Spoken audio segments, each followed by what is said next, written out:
Share করবে এখন লুকিয়ে করেছে মানে বলা হয়নি এটাই তো লুকিয়ে করেছে আর কি লুকিয়ে করবো এটাই তো লুকিয়ে করেছিলাম তখন বলা হয়নি এটা নাকি বিগিনিং অফ দি ইন্টারভিউ আমি জানি না আগে কি হতে চলেছে যদি গুছিয়ে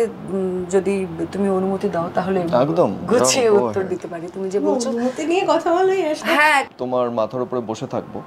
ওই কনসেপ্টে আমি বিশ্বাস করি না আমি স্পেস নিতে পছন্দ করি আমি স্পেস দিতেও পছন্দ করি ইনফ্যাক্ট এই জেনারেশনটাও মনে আর হয় আমার মনে হয় যে আমার ছেলে যেন কোনোদিন আমার চোখের সামনে থেকে না যায় তো মানুষ যখন হলমুখী হচ্ছে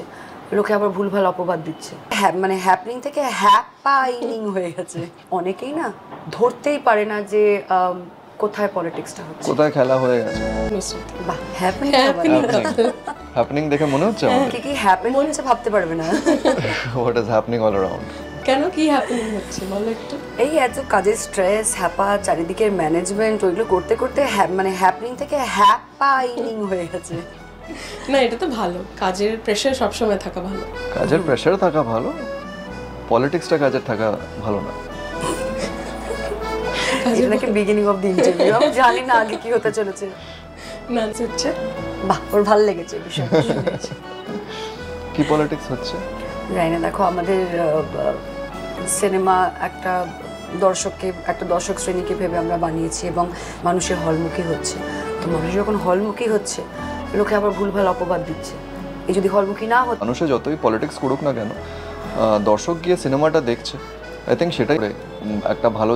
ছবির নাম খারাপ করা সেই ফাঁদে দর্শক পা দেয়নি তোমার সঙ্গে মৌসুমী চট্টোপাধ্যায় এবং তোমার সাথে মৌসুমী চট্টোপাধ্যায়ের যে সম্পর্ক এবং এটা তো কোথাও গিয়ে ছবির বাইরে মানে এটা তো রয়েই যাবে 1 ঘন্টা আগেও আমার মেঘাদির সাথে কথা হচ্ছিল আই থিঙ্ক ইনস্টাগ্রামে উনি একটা পোস্ট করেছেন পায়েল দিকে নিয়ে রাজি নয় অর্গানিক যে মানতে চায় অর্গানিক সবজিতে মানতে রাজি অর্গানিক রিলেশনশিপে অর্গানিক ফিলিংসে মানতে রাজি নয় that is very sad but click করে গেছে ওটা আমরা অ্যাকচুয়ালি নিজের রিয়েল লাইফে ওইভাবেই কথা বলি মানে এখনো যদি দুজনকে কথা বলতে শোনো তো ওই কথা কাটাকাটি হতেই থাকবে ওটা তো অনেক কিছু were not part of the script আবার মতের অমিল হয় আবার উনি এটা করবি না এটা বলতে পারিস না তুই সবার সামনে এটা কি করে বললি এটা তোর ভুল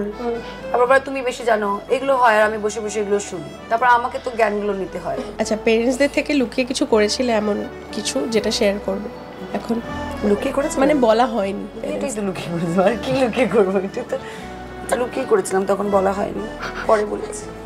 পরে বলে হ্যাঁ ওটা তো আর কি একে অপরের হয়ে দুজনেই একই কাজ করেছি তো এটা লেটেস্ট লোক করে তারপরে আর কিছু লোক বললো তো দুজনেরই তো বললো তোমারও তো ছেলে আছে এবং তুমি যখন ছবিটা করছো তখন এটা ভাবছিলে যে ভবিষ্যতে আমার ছেলেও বড় হবে এবং এরকম কিছু মানে রিলেট রোজ ভাবি গো আচ্ছা আমি একটু আগেই মানে তোমাদের আসার আগেই আমি ওকে বলছিলাম যে আমি একটা বয় মম কি হবে আমি কিন্তু বুঝতে পারছি না এগুলো আমার এগুলো রেগুলার চিন্তা আমি আসলে এখনো ওই স্টেজে পৌঁছইনি যেখানে আমার ছেলে বড় হয়ে যাবে আমি দেখবে কি দেখবে না ও আমাকে সবসময় বলে যে এরকম কোনো এক্সপেকটেশনস রেখো না you just do your best আমরা অ্যাজ প্যারেন্টস আমাদের বেস্ট দেব বাচ্চাদেরকে যেটা আমাদের করণীয় বাকিটা গড উইলিং যেটা হবে ওটা অ্যান্টিসিপেশনে গিয়ে কোনো লাভ নেই he is been a very nice son to his mom but আমি এক্সপেকটেশন রাখি না মানে যে আমি ভাবছি যে না ভালো হবে না বা কিছু সেটা না আই ফিল মানে আমি কম ইন্টারফিয়ারিং এমনিও so I can give them that freedom যে তোমাদের কোথাও এখানে থাকতে ভালো লাগছে যাও থাকো আমি সবসময় তোমার মাথার উপরে বসে থাকবো ওই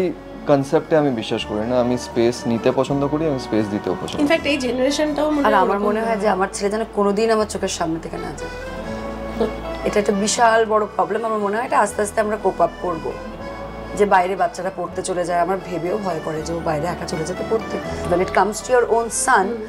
I think এটা একটা খুব মিডল ক্লাস মায়ের মতন চিন্তা ভাবনা রাখি আমি তো তোমাকে এটা হ্যান্ডেল করতে হবে অফ কোর্স এরকম বলেছে মানে হ্যান্ডেল করবে আচ্ছা একটা ছোট আর কি বলবে না সত্যি ঝগড়া হলে কিভাবে কন্ট্রোল করো মানাও কিভাবে space space is the best remedy আমি সেটাতেই বিশ্বাস করি স্পেস এন্ড টাইম বোথ যে বিষয়টা নিয়ে কথা বলা হয়েছে এই মুহূর্তে অত্যন্ত গুরুত্বপূর্ণ বিষয় এবং আমরা অনেক ক্ষেত্রেই দেখি ধরো বাবা মাকে বৃদ্ধাশ্রমে রাখতে মানে সে রাখার পরিস্থিতি তৈরি হয় এমনও কিন্তু ছেলে মেয়ে আছে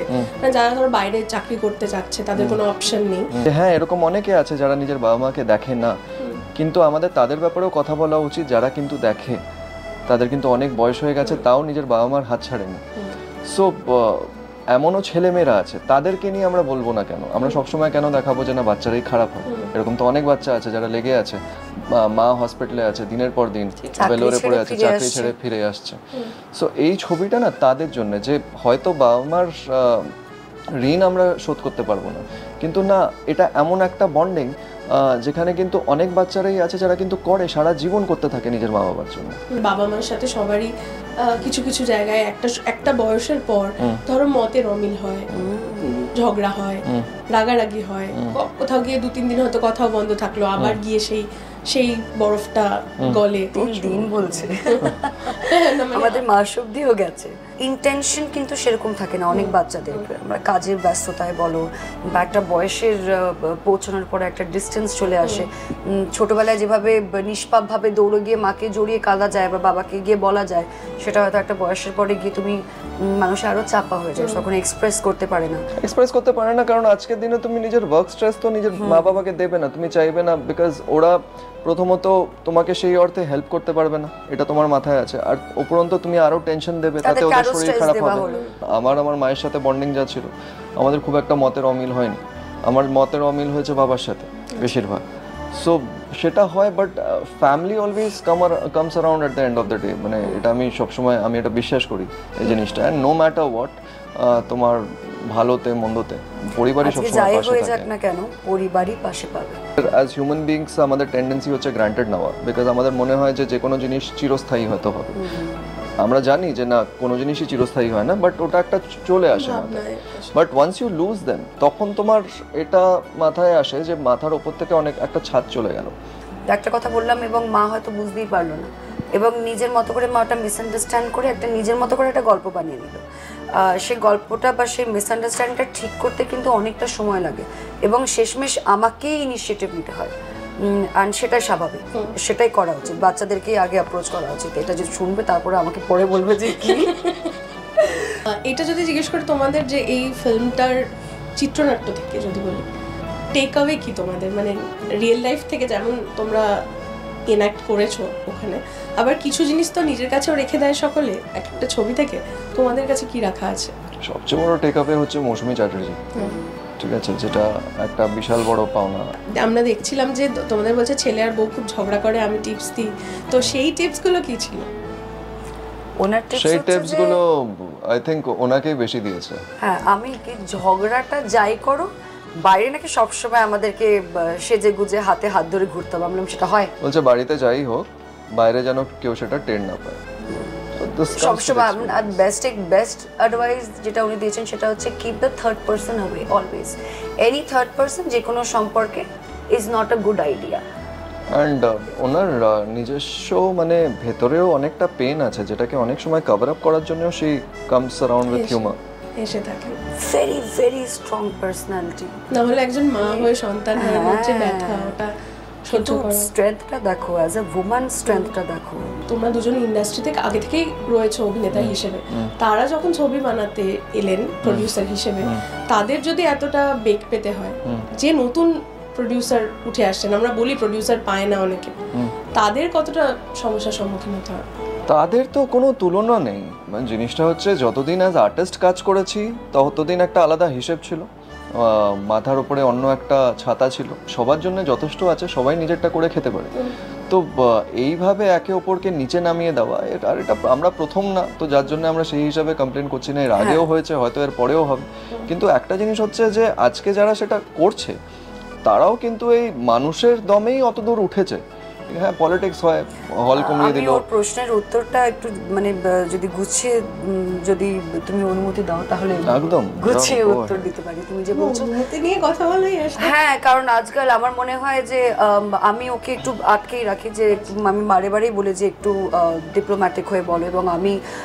সরাসরি আমি নিজেও খুব ব্যালেন্সড ভাবে কথা বলার চেষ্টা করি। আমি তো জানি আমি মুখ ফুসকে বলে দিলে তারপর কি, কিন্তু এখন যেখানে দাঁড়িয়ে আছি এটা কিন্তু ক্ষোভের জায়গা থেকে নয়, এটা কোথাও একটা ডিসঅ্যাপয়েন্টমেন্ট বলতে পারো, যে এইভাবে আমরা এক্সপেক্ট করিনি যে মানুষ এইভাবে পলিটিক্স খেলবে। তো সেই জায়গা থেকে আমরা বলতে পারি, মানে এটা শুধু আমাদের বিষয় নয়, নতুন নতুন যারা তুমি প্রোডাকশন হাউসেস বলছো, অনেকেই না ধরতেই পারে না যে কোথায় পলিটিক্সটা হচ্ছে, কোথায় খেলা হয়ে গেছে, কখন হয়ে বেরিয়ে গেছে। কেউ যদি এই মানসিকতা নিয়ে আসে যে একটা ফেয়ার গেম হবে, সেটা কিন্তু ভুল ধারণা। Just the emotions flowing and I feel, মানে হ্যাঁ সবাই বলেছে ওই সিনটা নিয়ে, কিন্তু আমি নিজেও জানি না যে ওই মুহূর্তে দাঁড়িয়ে আমি কি করেছি। মানে আসলে ওটা পার্ট অফ দ্য স্ক্রিপ্টও নয়, ওটা পার্ট অফ দ্য কোরিওগ্রাফিও নয় ছিলাম।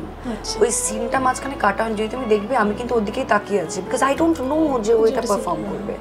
আর ও নিজেও জানে না। না আমি জানতাম না, আমি এর জন্য আমাদের ডিওপি কে বলে রেখেছিলাম যে আমি কি করব আমি জানি না, তুমি জাস্ট ফ্রেমটা খুলে রেখো যাতে কেটে না যায় কোথাও। ক্যামেরা হ্যান্ডেলে ছিল, বুঝতে পারছি না তুমি বলবে তো যে তুমি এটা করবে, ওই সিনটা কাটার পরে বলছে তো বলছে না, আমি নিজেও জানতাম না। এই ধরনের সিন করার পর ধরো বাড়িতে এসে একটু ভার লাগে না? খুবই ভালো লাগে। ইনফ্যাক্ট যে কোনো সময় যখন আমরা কান্নার সিন করি,